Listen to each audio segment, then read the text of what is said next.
The problem is in the God of Islam. This is shocking, and unfortunately this is the reality about this God. He is a God of torture. He is a God, the deceit God. This is what he talks about himself. You are going to make millions, millions upon millions of Muslims very, very angry. I'm not trying to offend Muslims. I love them. Those Muslims are my family. But you are going to offend people, and you are going to put your life in danger, aren't you, by doing this? Some of them will be offended. Some of them will be offended. But I am sure, I believe that many of them will wake up. Some of them will try to kill you. They will. They will. If they will kill me, they will kill this body. But the question, what about my soul? What about my ideas? What about my beliefs that I shared with everybody?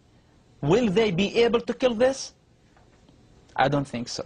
These comments are coming from a man who is not just any Palestinian, but the son of Sheikh Hassan Youssef, one of the founders of Hamas. Mosab Hassan is also a young man who himself, until just a few years ago, was president of the Islamic Youth Movement. And his denunciations of Islam are harsh and startling. Every Muslim who read the Quran, if they allow themselves to listen to this Quran and believe in the same time that this is from God, I think they are sick and they need help. I believe that Islam is collapsing already.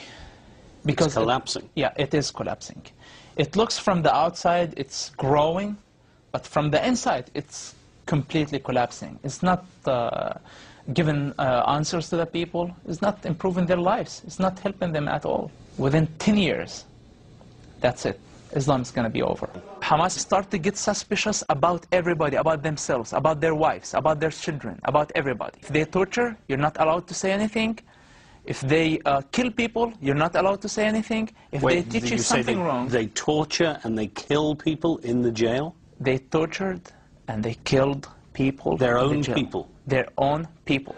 Like put needles under their fingernails. They put needles under the fingernails? Needles under their fingernails. Hamas leaders that we see them on the TVs now, okay?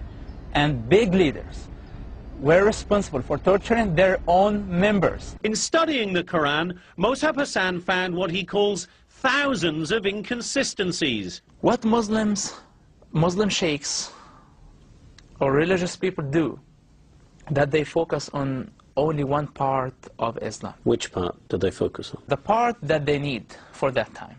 If it's a war zone, if it's wartime, they're talking about jihad. They bring the verses that, so it's like very political religion.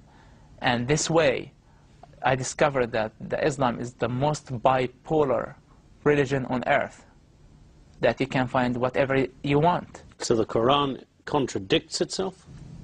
In so many ways. Within days of us broadcasting that interview, it spread across the internet like wildfire.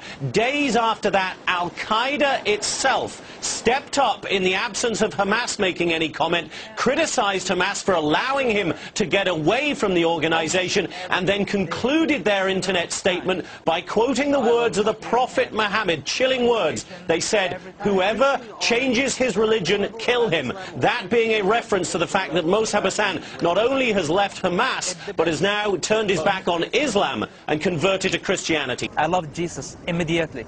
Why? Love your enemy. That was the one that moved me from like deep and changed my life forever. I've been suffering for a long time. It's like my medicine became. It's not a drug. It's not it's not like Quran. Quran is a drug. The Quran is a drug, you say? Islam is a drug. To be honest with you, being killed is not the worst thing can happen to me. But if my soul is dead, if I feel the responsibility and I don't say a word of truth, I will die every day. The biggest terrorist is the God of the Quran. I know this is very dangerous. And I know this is this will offend many people, but my goal not to offend them. What I'm saying, that the biggest terrorist is Allah of the Quran, the God of the Quran, the God of Islam. Since Youssef's book was published, his father, Sheikh Hassan Youssef, has publicly disowned his son. I want to ask you, of course, to pray for me and pray for my family. They were under lots of pressure. The last time I talked to my dad, he told me, I asked him to disown me, because I know how difficult this is for them. And he told me this is not an option. I know their hearts. They're good people. But unfortunately, their God doesn't have a minimum amount of humanity. He unskinned their humanity. He wants them to be beasts. Our problem is with their God. Our problem is with their ideology. Please to understand the difference between Islam and Muslims. Please, Muslims are wonderful people. The worst criminal terrorist, Muslim, has moralities, responsibilities, logics than the God of the Quran. And what I see that governments are hunting the street drug dealers when they are trying to catch somebody like Bin Laden. How old Bin Laden is? 50 years, 60 years, and how long he's going to survive? For the next 15 years? We have a problem with a gangster has been for the last 1400 years, and he will be there for the next 500 years if nobody will stop him. And our war is with him. My war is with him. My God's war is with him. If Jesus Christ was here now, right now, and you ask him a question, what do you think about the God of the Quran and the God of Islam? What his answer will be. But I'm telling you, the problem is much bigger than Hamas. The problem is in the God of Islam. This is shocking, and unfortunately this is the reality about this God. He's a God of torture. He's a God, the deceit God. This is what he talks about himself. Islam as a religion in general is a lie wrapped with some facts and truths, and I'm talking this with the authority of somebody who understands exactly what Islam is all about.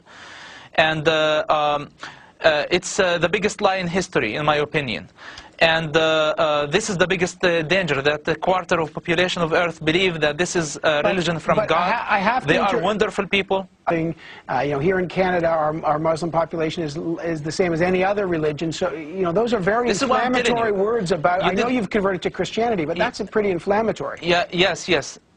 This is a good point, and what I'm trying to tell you here, that your problem, my problem, the world's problem is not with Muslims. And Muslims, the majority of Muslims are great and wonderful people. They are my people. I know their pain, I know their sufferings, and I know their hearts. When you go to the Middle East, when you go to any Muslim community, you see their passion, you see their hospitality, and you get confused, even more confused. You say sometimes, those Muslims are better than many Christians. And we are not in a position to compare people. We are comparing ideologies.